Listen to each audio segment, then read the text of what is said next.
Assalamualaikum warahmatullahi wabarakatuh. Selamat pagi taruna sekalian. Pada kesempatan kali ini kita akan melanjutkan perkuliahan pertemuan yang ketiga mata kuliah manajemen kesehatan ikan. Ya. Untuk pertemuan kali ini kita tetap melanjutkan pembahasan minggu lalu terkait mengenai teknik diagnosis pada ikan. Hanya saja kalau minggu lalu kita banyak membahas terkait diagnosis yang dilakukan di lapangan. Pada kesempatan kali ini kita akan bahas mengenai bagaimana teknik diagnosis yang dilakukan di laboratorium. Adapun indikator pembelajaran yang akan kita capai pada kesempatan kali ini, yang pertama memahami bagaimana pengertian dan juga tahapan dari sampling, kemudian transportasi sampel dari lokasi ditemukannya kasus ya ke laboratorium, kemudian pemeriksaan hematologi dan pemeriksaan mikroskopik serta mikrobiologikal dilanjutkan dengan bagaimana penggunaan ELISA dan juga AGPT dalam mendiagnosa suatu penyakit. Ya. Baik, adik sekalian kita perlu pahami bahwa sampling ini merupakan teknik pengambilan contoh ya, teknik pengambilan sampel sebagai perwakilan yang akan menggambarkan kondisi dari keseluruhan populasi. Jadi sampel pada dasarnya adalah representasi dari sebuah populasi ya, contoh dari sebuah populasi. Ketika kita ingin mengetahui populasi ini baik atau tidak, ya maka kita hanya perlu untuk mengambil sampel untuk memeriksa sampel sebagai data perwakilan. Kenapa? Karena seringkali kita eh, kesulitan dalam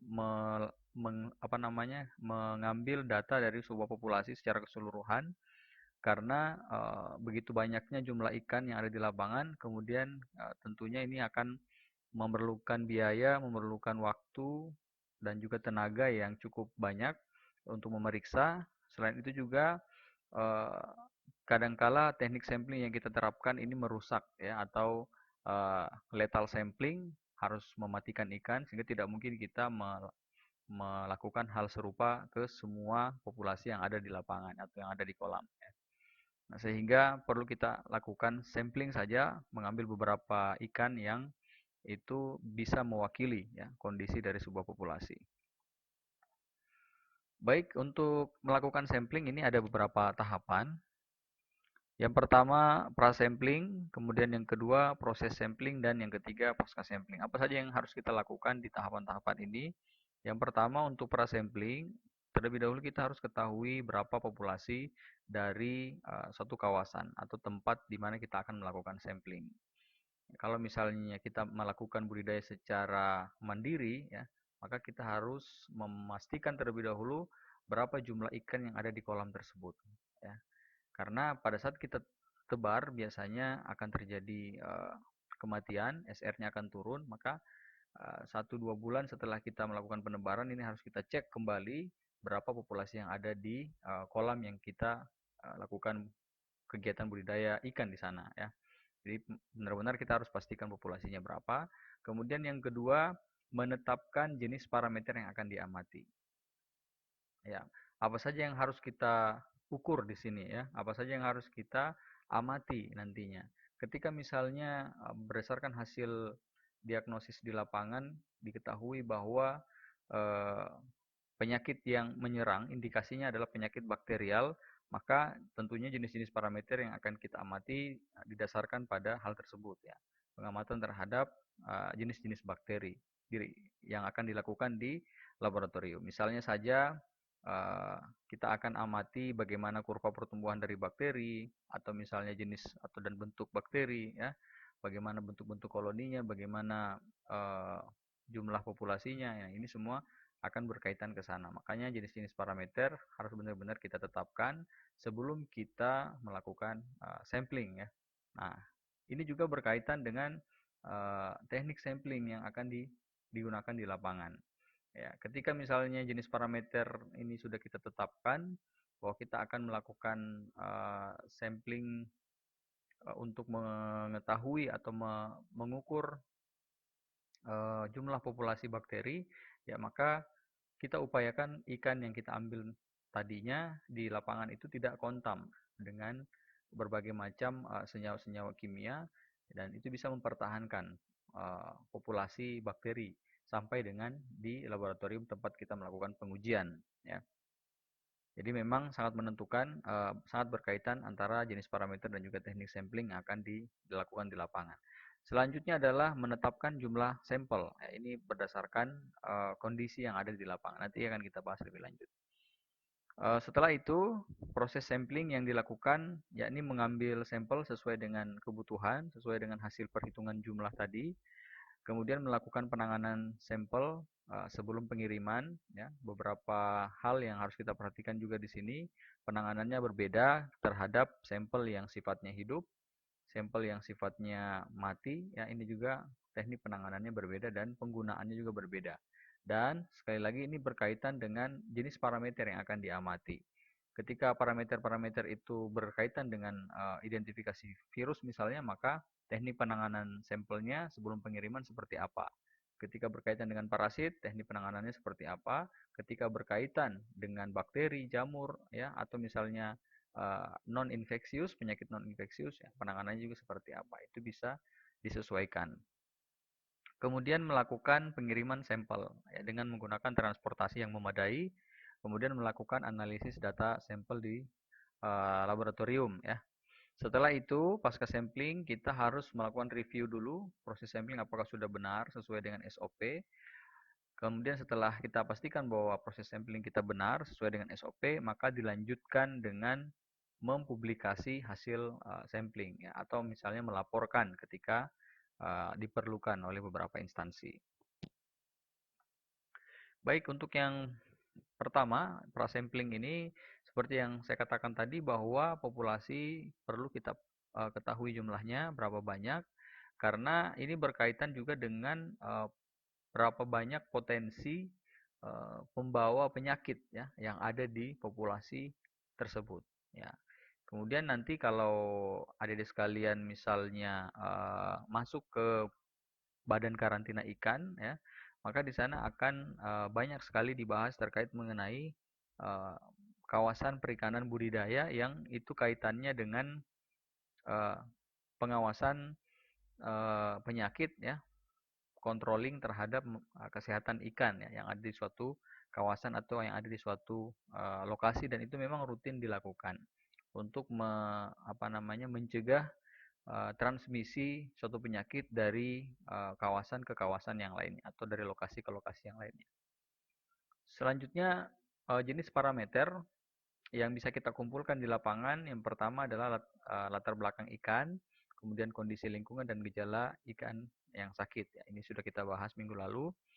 Kemudian teknik samplingnya ada beberapa teknik yang bisa dilakukan, ya, berdasarkan dengan waktu. Yang pertama secara periodik, ada juga secara tentatif dan secara insidensial.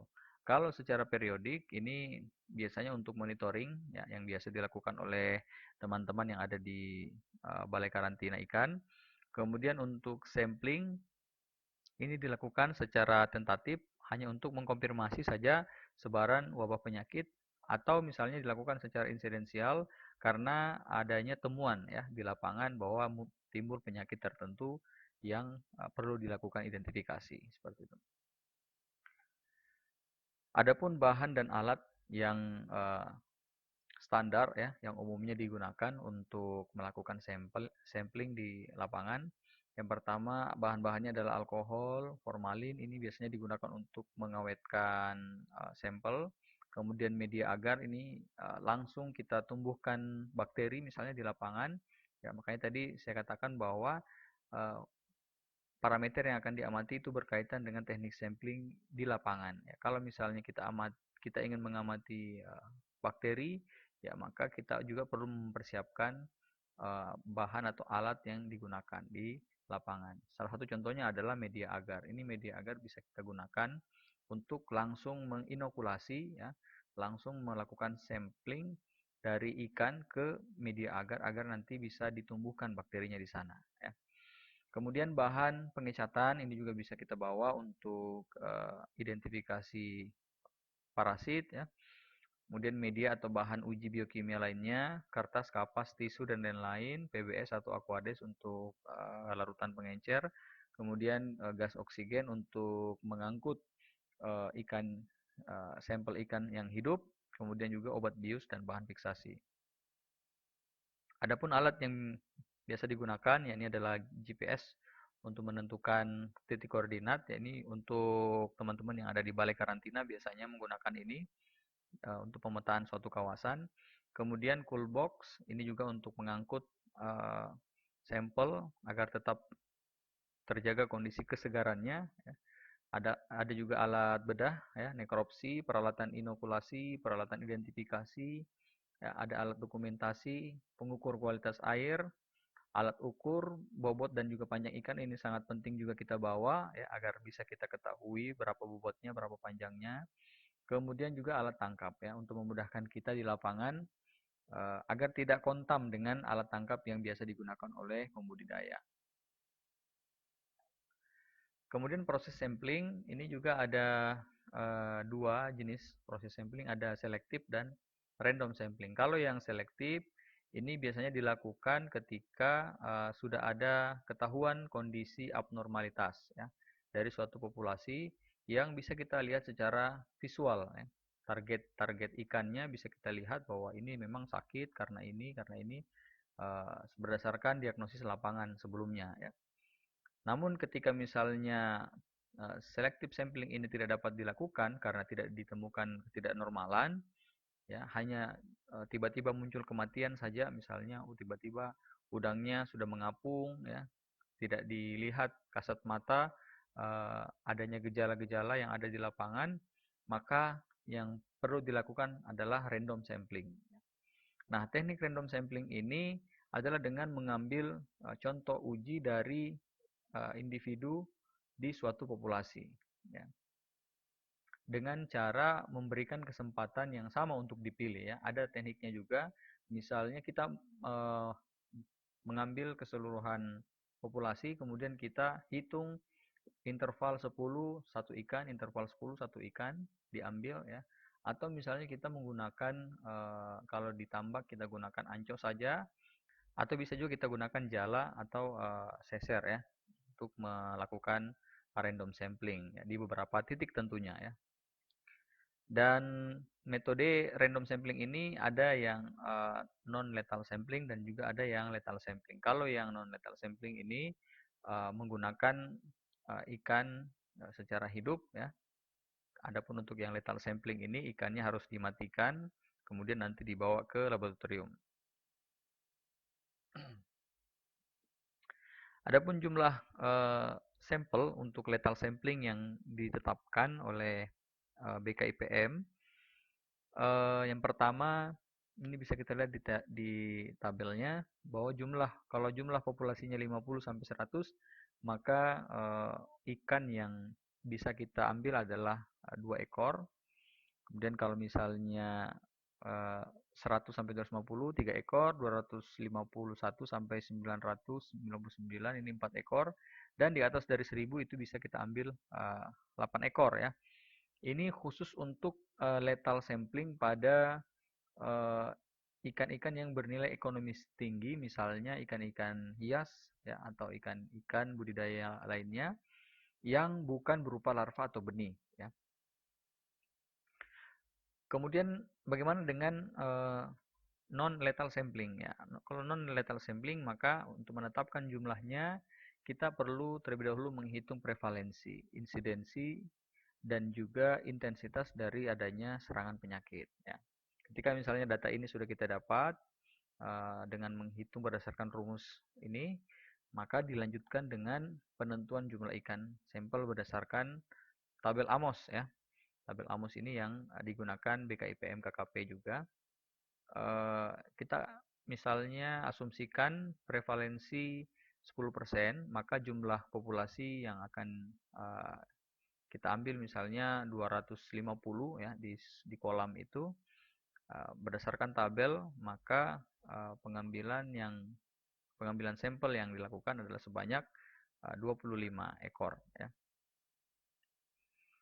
Maka kita lihat di tabelnya Untuk yang prevalensi 10 ya, dengan jumlah ikan atau jumlah populasinya 250, maka yang diambil adalah 25 ekor ya. Begitu pula dengan yang lain. Kalau misalnya kita mau ambil 10% prevalensi dan kita lihat populasinya ada 10.000 ya, maka yang diambil adalah 27 ekor. Bagaimana dengan kalau misalnya prevalensinya bukan 5 atau 10%, yakni 15%, maka kita bisa menghitung dengan cara membagi 20% ditambah 10% terlebih dahulu, kemudian dibagi 2, dan hasilnya bisa kita lihat di tabel, dan kita juga bisa langsung bagi 2, sehingga diperoleh jumlah sampelnya adalah 18 ekor. Ya. Nah, setelah kita menentukan jumlah sampel yang akan kita ambil, ya, maka teknik-tekniknya bisa seperti ini. Yang pertama, bisa kita menghitung secara interval ya. Setiap kelipatan berapa, misalnya setiap kelipatan 10, maka diambil 1 ekor ya, menyesuaikan dengan jumlah populasi yang ada. Bisa juga kita lakukan secara acak ya, sistemik. Ya, misalnya menggunakan jaring biar lebih praktis, atau misalnya kita ambil dengan pengambilan langsung ya, kalau misalnya ketahuan ada ikan yang menunjukkan gejala klinis. Adapun untuk penanganan sampel, ini penanganan sampelnya berbeda-beda. Untuk analisis biologi molekuler, ini biasanya menggunakan fiksasi RNA letter, etanol 90%, dan juga campuran etanol dan gliserol. Adapun untuk analisa histologi atau mengamati jaringan, kerusakan jaringan dapat menggunakan fixative Davidson, neutral buffer formalin atau NBV, kemudian juga bisa menggunakan Bowen ya. Untuk tujuan analisis elektron mikroskopi, ini bisa menggunakan fiksasi etanol 70%. Untuk sampel organ ikan ya, bisa menggunakan 50% PBS atau phosphate buffered saline. Kemudian kelompok organ ya, kelompok organ yang sudah diambil tadi ditempatkan pada wadah atau tabung yang steril atau extraction card, dan juga disimpan pada suhu 4 derajat Celcius di cool box ya. Biasanya ini kita gunakan dry ice ya, es dry biasanya, uh, hingga sampai di laboratorium untuk dilakukan pengujian atau pengamatan identifikasi dari virus ya. Adapun untuk pelabelan bisa kita tulis kode, kemudian juga tanggal pengambilannya, jenisnya, daerahnya, asal ikan, dan lain sebagainya. Bisa kita baca sendiri ya. Kemudian bagaimana dengan kelayakan pemeriksaan? Ya, jadi berbeda-beda metode diagnosa yang akan dilakukan di lab, maka berbeda-beda pula kondisi sampel yang dibutuhkan. Kalau misalnya kondisi sampelnya hidup, ya, ikannya hidup, maka bisa dilakukan pengamatan pada semua jenis diagnosis ya, baik itu parasit, bakteri, histologi, dan juga PCR. Kalau misalnya mati, ya, disimpan di suhu dingin kurang dari 12 jam, maka untuk pengamatan parasit sudah tidak bisa lagi dilakukan. Ya, begitu pula dengan histologi, karena otomatis ini terjadi kerusakan jaringan, dan yang bisa dilakukan adalah pengamatan bakteri dan juga PCR saja. Tetapi kalau misalnya sampelnya terfiksasi, ya, terfiksasi di sini dengan menggunakan alkohol atau formalin tadi, maka pengamatan parasit dan bakteri sudah tidak bisa dilakukan, tetapi histologi dan PCR ini masih bisa dilakukan ya. Terutama mungkin untuk mengidentifikasi virus ya, menggunakan PCR. Tapi kalau misalnya kondisi sampelnya mati di bawah 12 jam, maka ini juga tidak bisa digunakan untuk metode diagnosa baik itu parasit, bakteri, histo maupun PCR. Begitu pula kalau misalnya mati di dalam freezer ya, hanya di dalam freezer saja, maka tidak bisa digunakan. Ya, maka ini menjadi perhatian bagi kita dalam melakukan transportasi sampel agar tidak salah datanya, tidak bias ya. Di laboratorium juga kita tidak akan kesulitan melakukan metode diagnosis. Teknik pengirimannya ini bisa ada dua cara. Yang pertama dengan cara basah dan juga dengan cara kering. Kalau cara basah ini biasanya untuk pengiriman sampel hidup ya menggunakan box container dengan perbandingan uh, air ya yang ada di kantong plastik. Air dan oksigennya adalah 1:10, pengirimannya di bawah dari 4 jam. Bisa juga dengan melakukan transportasi kering ya, menggunakan cool box. Ada juga di dalam cool box ini dilengkapi dengan ice pack ya, es kering atau misalnya ice dry. Ini untuk pengamatan uh, pengamatan bakteri bisa ya, pengamatan bakteri, pengamatan virus juga bisa dengan menggunakan ice dry atau uh, pengamatan lain-lainnya, tetapi tidak disarankan untuk pengamatan parasit ya, karena ditakutkan ketika diturunkan suhunya maka parasitnya bisa mati dan sulit untuk diidentifikasi. Oleh sebab itu biasanya di lapangan seringkali pengamatan parasit ini dilakukan secara langsung ya atau menggunakan ikan yang hidup. Selanjutnya adalah diagnosis yang dilakukan di laboratorium. Ya, jadi pada dasarnya pemeriksaan laboratorium ini dilakukan untuk mengidentifikasi atau mendeteksi jenis penyebab penyakit melalui pemeriksaan mikroskopis. Kemudian pemeriksaan mikroskopis ini dilakukan dengan autopsi atau mengamati beberapa organ yang ada pada ikan, baik itu rongga mulutnya, saluran pencernaan, organ dalamnya, baik itu hati, limfa, ginjal, gelombang renang, dan lain-lain. Kemudian membuat preparat untuk diamati ya. Dan tiap patogen ini memiliki organ target masing-masing sehingga ini yang bisa dijadikan acuan untuk pemeriksaan mikroskopis. Target organ untuk identifikasi disesuaikan dengan ukuran. Misalnya saja untuk ikan mas ya, untuk identifikasi koi herpes virus, maka ukuran larva pada ikan ini dilakukan pada seluruh bagian tubuhnya. Ya. Adapun untuk ukuran 4-6 cm, maka target ujinya adalah isi perut sampai dengan ginjal, sedangkan ukuran di atas 6 cm, organ targetnya adalah insang, ginjal, limfa, jantung, hati, dan juga otak. Ini pada ukuran induk, targetnya adalah insang biasanya. Insang, ginjal, dan limfa atau hati ya, bisa digunakan. Adapun prosedur diagnosa yang bisa kita lakukan ada dua jenis, ada metode klasik dan metode molekuler. Kalau metode klasik ini ada jenis-jenisnya, baik itu secara mikroskopik, histologikal, mikrobiologikal, dan juga imunologikal ya.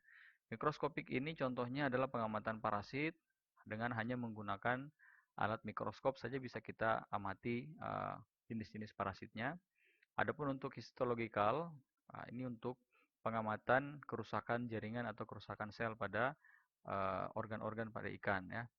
Adapun untuk mikrobiologikal, biasanya ini untuk pengamatan atau identifikasi virus, bakteri atau jamur khususnya kamir yang uniseluler. Kemudian untuk imunologikal ini untuk mengetahui respon ikan terhadap keberadaan dari patogen. Biasanya untuk pengamatan antibodi menggunakan ELISA atau AGPT. Ya. Adapun untuk teknik molekuler, ini teknik molekuler menggunakan teknologi yang lebih advance, yang lebih maju lagi.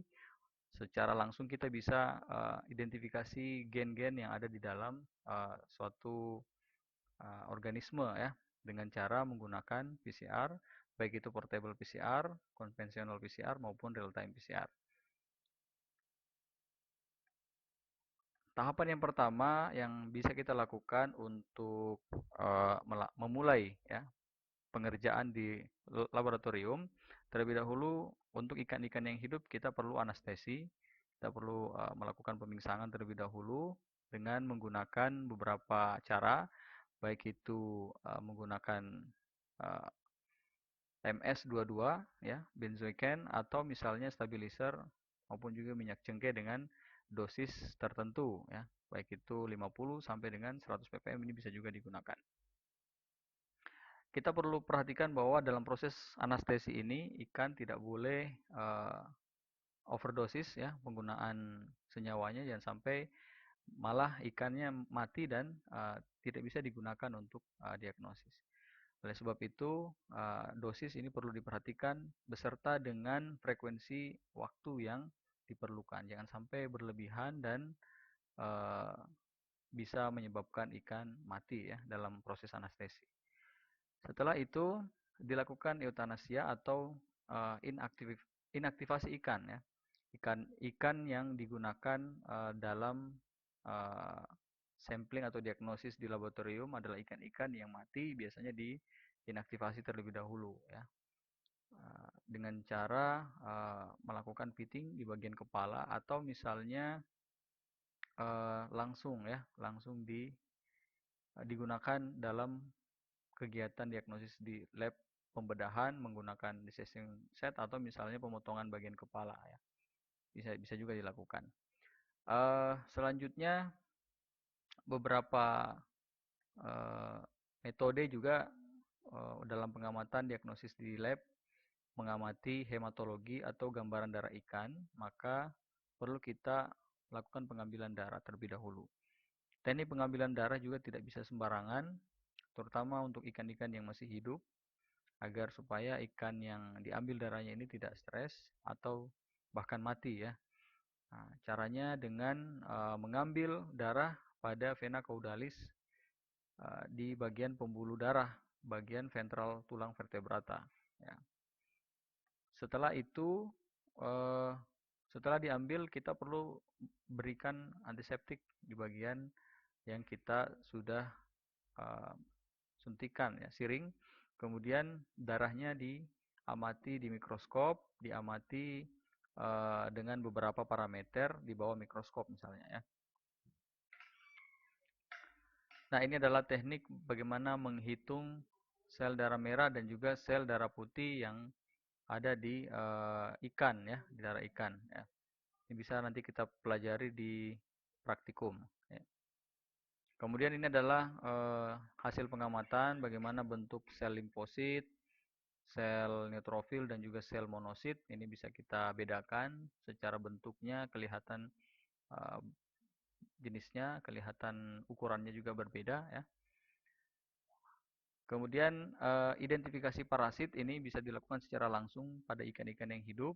Setelah kita ambil bagian ektoparasit di beberapa titik di luar ikan, di organ-organ luar ikan seperti misalnya sisik ya di bagian intramuskular, bagian mata, ya, di bagian sirip dan lain sebagainya. Kemudian bisa kita amati langsung di bawah mikroskop. Begitu pula dengan bagian-bagian organ dalam, ini bisa langsung kita amati di bawah mikroskop. Dan kita gunakan buku panduan identifikasi parasit untuk mengetahui jenis parasit yang menyerang ikan tersebut. Adapun untuk identifikasi fungi, ini ada dua jenis fungi ya, ada khamir dan juga ada kapang. Kalau kapang mungkin bisa kita tumbuhkan langsung di media agar ya, menggunakan GEA. Tapi kalau misalnya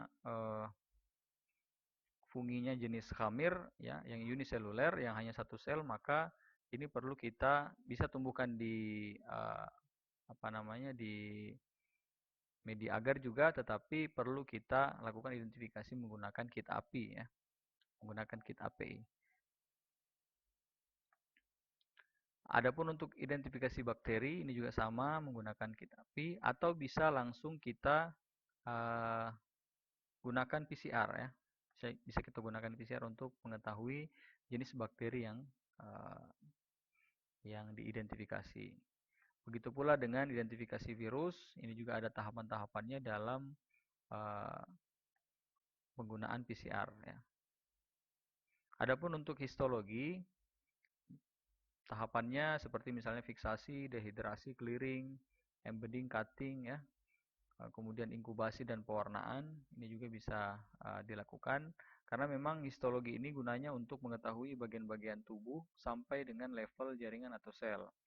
Begitu pula dengan pengamatan histopatologi untuk mempelajari jaringan yang mengalami kelainan karena penyakit. Kelainan ini akan tampak dari kerusakan jaringan di sel berdasarkan yang tampak pada preparat diamati di bawah mikroskop.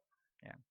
Ini adalah bagian-bagian dari organ atau jaringan dan sel organ yang ada di ikan. Ini juga sebagai gambaran umum saja bagaimana gambaran dari histologi udang, baik itu di insang, otot, saraf, limfoid, maupun juga di hematopoietik, ya, di jaringan hematopoietik. Dan kita bisa lihat perbedaan bagaimana hasil histologi udang yang terinfeksi atau terkena penyakit convert mortality disease, CMD. Kita bisa lihat bagaimana panah hitam ini menunjukkan adanya perubahan ya menjadi abnormal berupa karyoptonik ya, dan juga panah putih ini menunjukkan adanya inklusi ungu yang muda dan pewarnaan hematoksilin dan eosin dari nekrosis otot perut menunjukkan bahwa terjadi fragmentasi yang cenderung ke arah koagulatif dan juga nekrosis. Bisa kita pelajari secara bersama bagaimana perubahan-perubahan yang terjadi ketika misalnya ada infeksi dari suatu patogen di jaringan ikan.